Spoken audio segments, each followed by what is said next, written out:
I'll tell you. We have 9 guys on. I'm on. That's all that matters. It's all them and you're the Kohen Agadol.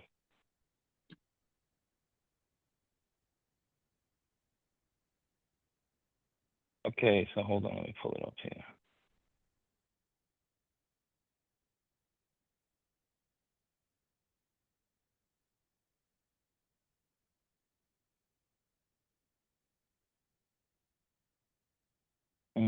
Hold on, sorry. You're Aleph, right?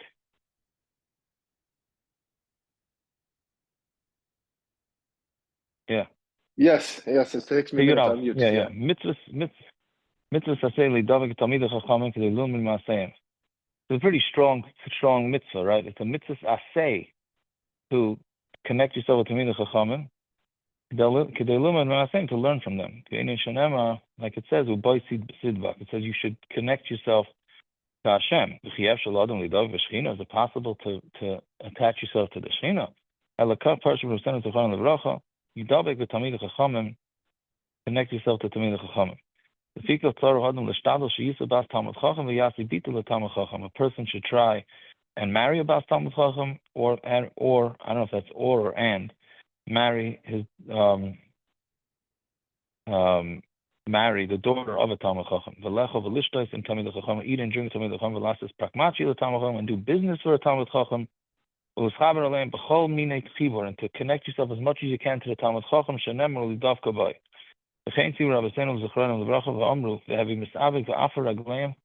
Connect yourself to the dirt of their feet, and drink with thirst their words. The only thing is, what happens if Talmidei Chacham are not interested in you being nostalgic to them? So how far do you have to go in order to do this? Because most Talmidei Chacham are, I don't know, I shouldn't say that most, but many have no interest. So then, how far do you have to go? I don't know. Yud Beis, mitzvah kol adam le'ohev es kol echad ve'echad Yisrael ki gufay. It's a hard mitzvah. Everybody has to love every person in Klai. So every person, not just the ones you want to like. Every single person, you have to love him like your own guf. Shenemar v'hafta l'reacha kamoicha. You have to always talk with praise of people, right? And and to care about their money, the same way you would care about your own money. Right? And the same way you want your own covered, you should go for other people's cover. And somebody who is mechaber himself by his friend's downfall, even if his friend is not there, meaning you're just happy, you heard that, my friend lost a lot of money, you're really happy. And it's not even going to be embarrassing if you sit in your own house and just are happy that your friend lost out.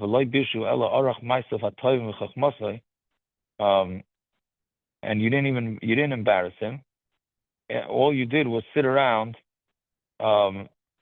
you talked about your own good deeds, meaning you sat and said how great you are as opposed to your friend, in order that you should see there should be seen that you're the greatest, that you're great and your friend is bazi. You have no chelik in Olam Haba until you have tshuva. So it's a fascinating thing, because everybody knows the Gemara, because it's coming up also, of if you embarrass somebody, but for this one, people are not aware of, right? You sit around and talk about yourself, and only infer from that your friend is not as good as you, or your competitor, or you're this or you're that, then it's ein lechelik le'olam haba, right? So, yeah, we got to take that one. If you hate anybody from Klal Yisrael in your heart, you're on the love.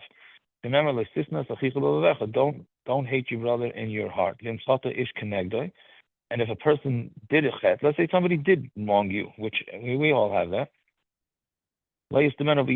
you cannot hate him and be quiet. It says in the pasuk, Avshalom did not talk to Amnon. They were not good friends, right? He just hated him, but they never communicated with each other. It's a mitzvah to tell the person why you're upset, and to tell him, why'd you do this to me?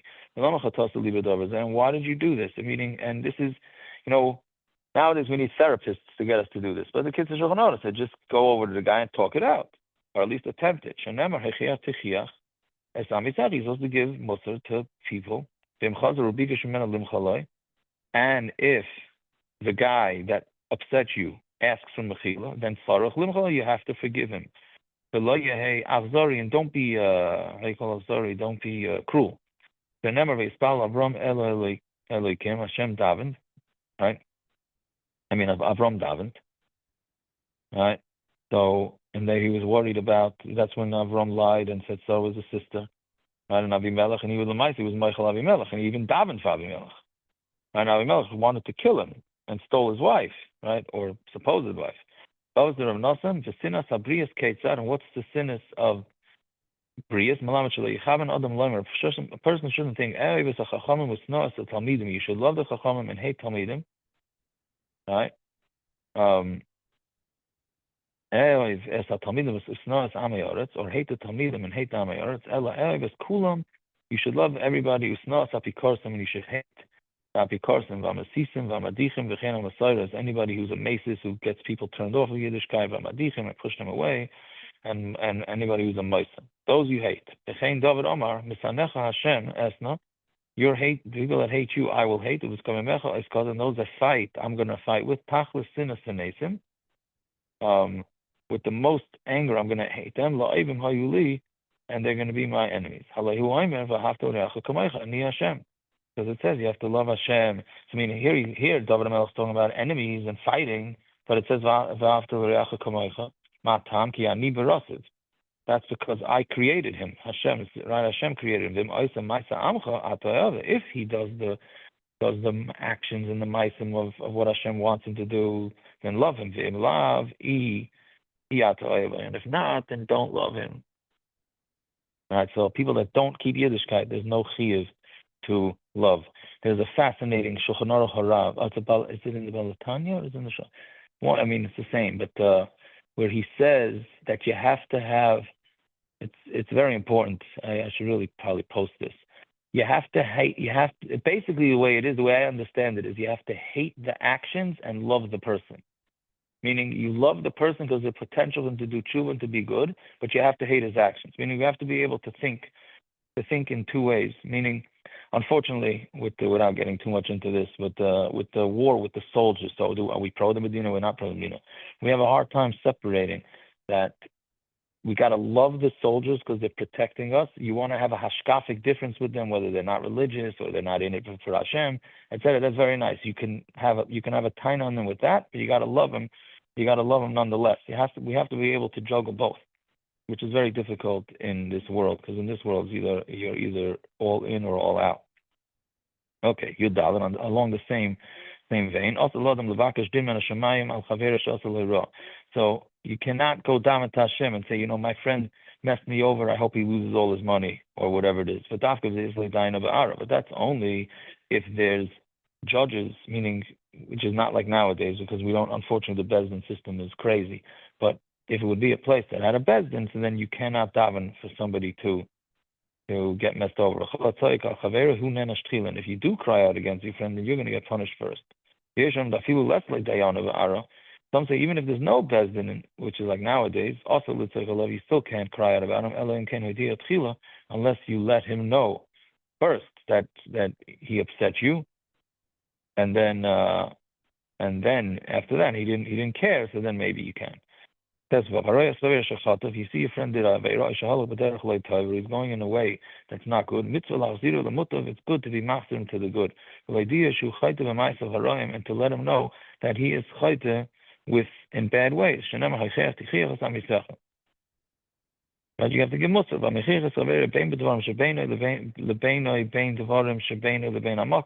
Whether it's between humans or whether it's between him and Hashem,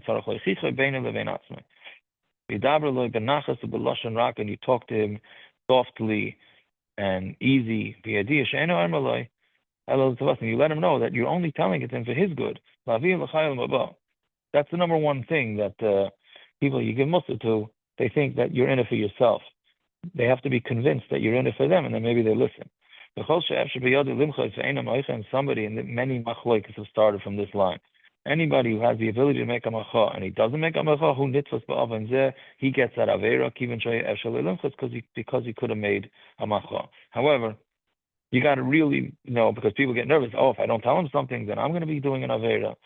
So that's right in itself a selfish thing. I mean, you don't really care that there's a yid doing something wrong. You just care about your own life. So then you shoot your mouth off, and then he gets upset, and then away we go. So you got to really be very sure about yourself before doing this. When is this talking about? When you think that he's going to listen to you. If you know that he's not going to listen, you can't give him mussar. The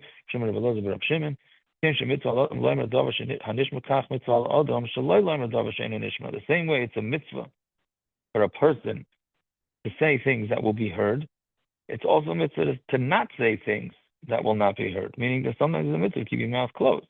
Rav Abba says that it's actually a chiyuv, not just a mitzvah. It's a chiyuv to not say anything. Right? Shenemar, al teichach letz pen yisnachu. Do not give mussar to a letz because maybe he's going to hate you. If you give mussar to a chacham, and he'll love you. Also for a person to embarrass his friend, whether it's speaking or whether it's ma'isa, and certainly in the public. If you embarrass somebody, no, you don't have chelik l'olam.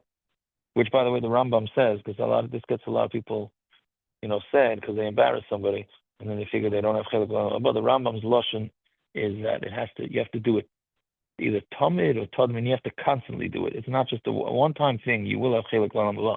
Obviously, you have to ask mechila, but it's not as clear cut as it sounds like. Better that a person, this is this week's parsha, it's better that a person puts himself into a fire instead of embarrassing somebody. He would say, this is talking about, what's her name again?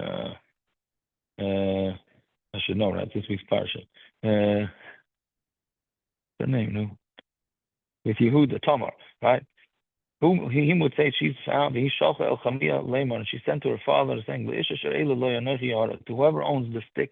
Right? Yehuda was mezana with Tamar, and he didn't want to rat him out, so she just went to the bezdin and said, whoever claims this stick is the one who had it. So she didn't rat him out, and she allowed him to come, and if not, she would have died. So you see, instead of embarrassing him, she would have rather died. Right? She didn't tell him beferish, only with the remez. If he would be made, fine, and if not, she was not going to publicize it. Person has to be very careful not to embarrass his friend. And you should not call him in a name that he's embarrassed. And he shouldn't be masaper something that he's embarrassed. And if he did a chet against you, and you have to give him also, you can't embarrass him. But that's only been on the chaver. But between the person and Hashem, if he didn't do tshuva, when you gave him mussar privately, then you can embarrass him in public. And you can publicize his avera, and you can even scream at him to his face. That's if he's going against Hashem. But again, you better tread lightly with this. And you can embarrass him and curse him the mutav until he goes to better. And there's no issue here of causing him pain with words. Like we said before, a nation meaning somebody from your nation that keeps the Torah and the mitzvahs, then you have to be concerned for his pain. and not for somebody who's over an Averis and doesn't do tshuva after you give him Musar, to say Sir B'Lashon Raka. Right? If you didn't give him Musar with hidden and softly. If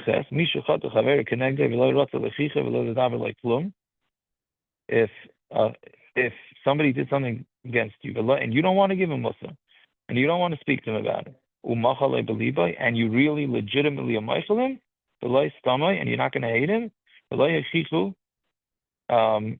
and you didn't give him the Musar midas chasidus, that is midas chasidus. So meaning, he decides to be Michael, but legitimately Michael, then you don't have to say anything. The Torah is not mocked only on if you hold on to hatred. If you don't hold on to hatred, the Torah is fine with you being, if you legitimately Michael. Somebody has to be very careful with orphans and widows. You could only speak to them softly, and covered, and you have to give them cover. You cannot cause them pain even with words. Why not? Because they're very low. And their spirits are low. They're meaning they're down and out, even if they have money. Even a widow of a king and the orphans, we're Musar on them.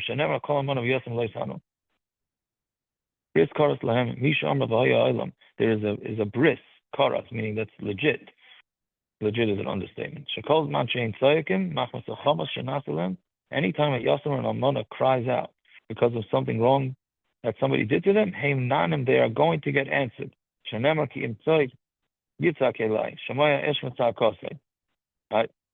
Naftali, don't get too excited. Naftali Landau, don't get too excited. The Kaf HaChaim says that after 20, you're not a Yasser.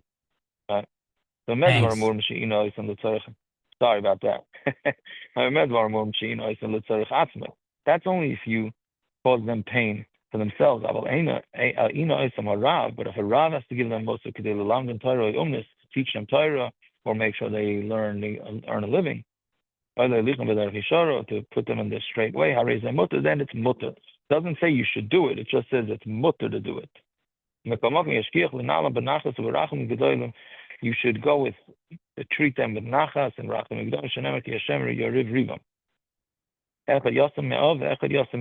doesn't make a difference if they're yasam for a mother or father. Till when are they considered yisaimim? Until they're able to do all their tarchim themselves, kishar kol hagadolim, like all other gedolim. Fine. Meaning once they're capable, then they're not yisaimim. And I've told you were never yasam because you're always capable. Yeah. So, person has to be careful. You always have to be careful that to do things that nobody's going to think that you did an avera.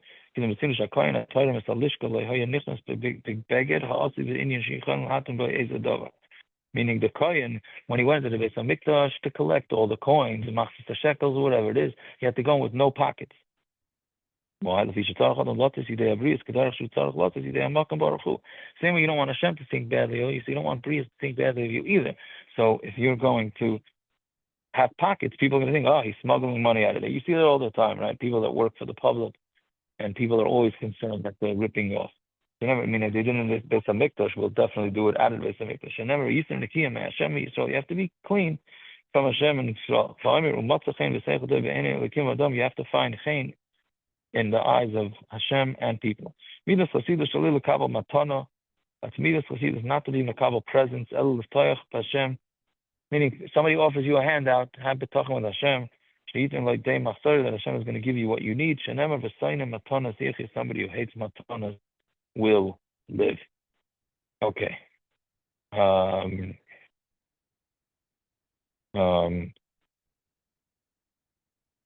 Okay, we will stop over there. Everybody should have a fine night and a good Shabbos. You learning tomorrow night? What's the Shabbos? Not what's the Shabbos? You mean? Yeah. 10 o'clock. Yeah, Yeah, 10 I'm sorry. regular time. Shabbos.